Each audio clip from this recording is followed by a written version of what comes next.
হাজরিন, মুসা আলাইহিস সালামের সময়ের যে বাদশা ছিল ফেরাউন, বাদশা ছিল কি ফেরাউন। এই সময় যারা বাদশা হতো তাদের উপাধি ছিল ফেরাউন, তার নাম ছিল কাবুস। তার অরিজিনাল বাড়ি মিশর ছিল না। আমাদের দেশ থেকে যেমন বেশি টাকা কামাই করার জন্য বিভিন্ন দেশে মানুষ যায়, ফেরাউনও রওনা করছিল মিশর বেশি টাকা ইনকাম করতে। বেশি টাকা কি ইনকাম করতে। রাস্তায় তার বন্ধু হামানের সাথে দেখা। কার সাথে? হামান। বলে, বন্ধু কোথায় যাও? ও যাচ্ছি মিশর। কথা আমাকে না। তার দুজন রওনা করলো। যেতে যেতে এক তরমুজ ক্ষেতের কাছে বসছে। মালিক বলে, খাইবা? তাদেরকে দিছে, খাইছে। কাজ করবা? করবো। তারা ওই খেতে কাজও করছে।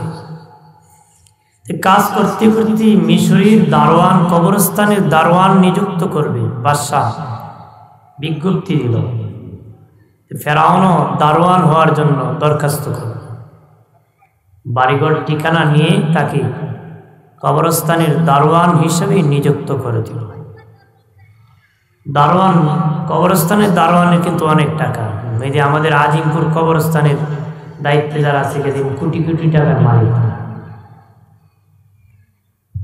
সেই দারোয়ান হওয়ার পর একটা আইন জারি করলো যে একটা করে স্বর্ণ মুদ্রা দিতে হবে যত লোক দাফন হবে।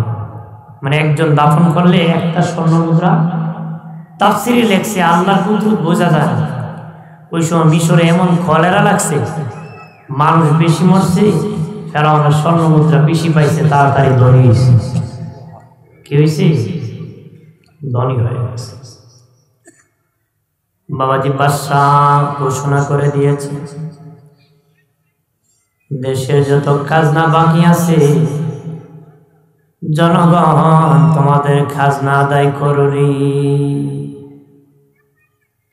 ফেরাউন যায় বাদশাকে বলে, বাদশাহ আমার অনেক টাকা হয়ে গেছে, যদি অনুমতি দিতেন সকলের খাজনাটা আমি আদায় করে দিতাম। বেড়া সবার খাজনা দিয়েছে, জনগণের অন্তরে ঢুকে গেছে। মানুষকে বেড়া ইনকাম করছি ঠিক নিজের জন্য রাখে না, আমরার জন্য দিছি। হে বেড়া যদি বাদশা হইতো কিছু কিনিয়া খাওয়া লাগতো, ঢুকছে নি সবার অন্তরে জায়গা করে নিয়ে গেছে। মানুষকে এত নিজে নিয়েছে ঠিক, কিন্তু রাখে না, সব আমাদেরকে দিয়ে দিছে। কিছুদিন পরে মিশরের প্রধানমন্ত্রী মরে গিয়েছে, বাদশা একটা ইলেকশন দিয়েছে। সেখানে ফেরাউন প্রধানমন্ত্রী পদে ভোটের মধ্যে দাঁড়াই গেছে। মানুষ একজন আরেকজনে কানাকানি করে কারে ভোট দিবে। তলে তলে খবর নিয়ে দেখে সবাই ফেরাউনকে ভোট দিবে। বিশাল ভোটে জয়যুক্ত হয়ে মিশরের প্রধানমন্ত্রী হিসাবে পাশ করে ফেরাউন। মিশরে হয়ে গেল কি প্রধান। বন্ধনে আমার প্রধানমন্ত্রী হওয়ার পরে দেশ চালাচ্ছি, বার্ধক্যতার কারণে মিশরের বাদশা মারা গেছে। মিশরের মানুষ কি ফেরাউন ডাকিয়া কয়, বাদশা ছাড়া তো দেশ চলে না। বাদশা কাকে বানাবো? আপনি যাকে খুশি নিজে বাদশা হয়ে যান, আপনাকে আমরা বাদশা বানাতে চাই।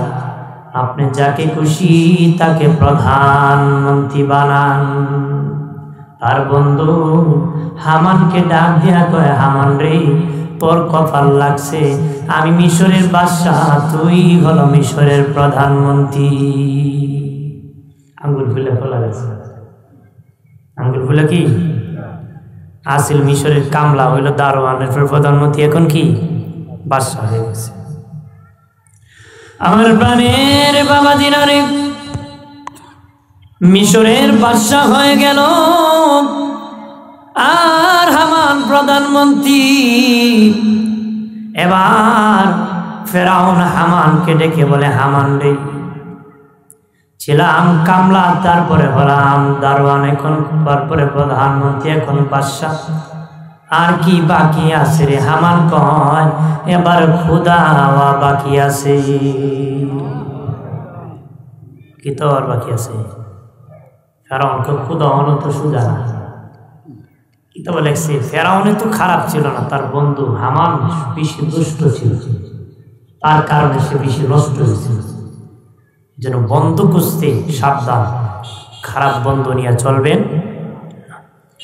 আপনি যদি গাঁজাখোর বন্ধুর সাথে সম্পর্ক রাখেন, প্রথম দিন বিড়ি দিয়ে স্টার্ট হবে, এরপরে তো গাঁজা খাইব। হ্যাঁ, আর যদি যে কিছুই খানা তার সাথে যে সিগারেট পুরের সম্পর্ক হয়, লোকে খাবে প্রথম প্রথম, আস্তে আস্তে ছেড়ে দিতে পারে। কথা বলা আমরা এখন খুঁজে কার টাকা বেশি আছে তার সাথে বন্ধুত্ব, যার টাকা বেশি আছে তার সাথে কি বন্ধুত্ব। বাহাদুরি করা যাবে অঙ্কের ডাইন পকেট। কথা ফেরাউন ডেকে বলে হামান রে, খোদা এত সহজ নয়। বললি খোদা দাবি করা যাবে না? করা যাবে, আমি ব্যবস্থা করতেছি। কেমনে করবে? কয় শিক্ষিত মানুষ আলেম ওলামাকে হত্যা করব। যেই সমাজে আলেম নাই ওই সমাজে অনেক কিছু দাবি করা যায়। যেই সমাজে আলেম নাই ওই সমাজে বহুত কিছু বলা যায়। যে বেটার হাতের বুড়ি আঙুল নাই 4 আঙ্গুলের দাম আছে। যেই ব্যক্তির হাতের বুড়ি আঙ্গুল নাই, 4 আঙ্গুলের দাম নাই, কাটা চামচ হয়ে যায়। কিন্তু 4 আঙ্গুলের 2 আঙ্গুল না থাকলে ওইটা কাজে আসে, চিমট দিয়ে ধরা যায়। বাবা, যেই সমাজে আলেম নাই ওই সমাজের দাম নাই। যেই সমাজে অন্য সমাজের অনেক লোক নাই, সমাজের কোনো ক্ষতি নাই। আলেম নাই ওই সমাজের কোনো মূল্য নাই। সমাজের কি মূল্য নাই। বন্ধুরে আমার, আলেম ওলামাকে হত্যা শুরু করে দিল, খোদা দাবি করা শুরু করে দিল রে। একদিন শয়তান আসিয়া ফেরাউনকে ডেকে বলে, এ ফেরাউন, তুমি খোদা দাবিদার, তোমার নবী কে রে? নবী কে? ফেরাউন বলে, আমি নিজেই খোদা, আমার কোনো নবী নাই। নবীতে নাই তো ওই কের খোদা রে? কিসের খোদা এটা? আমার তো নবী নাই, আমি একলাই খোদা। কতে আমি নবী পামো কই? শয়তান কতে আমার নি পছন্দ। শয়তানি কি কয়? ফেরাউনে কয় শয়তান নি নবী তো। ফেরাউন কত ভালো, নাউজুবিল্লাহ বলেন না। মানে এক শয়তানের দ্বারা আরেক শয়তান কয় তোরে নবুয়তি দিয়ে দিলাম, নবী এবার তুই।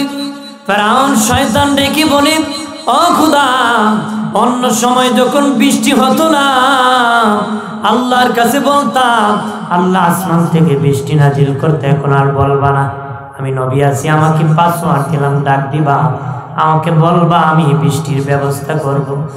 সব উম্মতেরা বান্দারা আসিয়া তো খোদা বৃষ্টি দরকার গো। ফেরাউন কো এবার তো নবী আছে, শয়তানকে ডাক দিয়া অমুক এলাকার বৃষ্টি দরকার, শয়তান কো ব্যবস্থা করতেছি। শয়তান তো জিন জাতি, জিনদেরকে ডাক দিয়া আজকে অমুক এলাকায় রাতের বেলা প্রস্রাব করে দিবে রে। রাতের বেলা জিনরা ওই এলাকায় প্রস্রাব করে দিয়েছে। মানুষ ঘুম থেকে মশল ধরে বৃষ্টির আওয়াজ শুনেছে, ঘুম থেকে উঠে দেখে দুর্গন্ধ বের হইতেছে, ফসল জ্বলতেছে।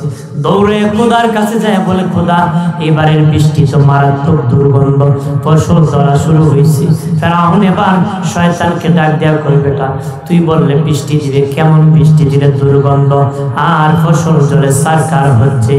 শয়তান তখন ফেরাউনকে একটা ধাক্কা দিয়া কই, তোর মতন পাপিষ্ঠ লোক হলো খোদা, আমার মতন লানত প্রাপ্ত হলো নবী, এখানেতে প্রস্রাব পাইছ, এটা ঠিক বেশি পাইছ, মধ্যে পাইছ, এটা তুই বেশি পাইছ, এখানে তো আল্লাহর রহমত হওয়ার কথা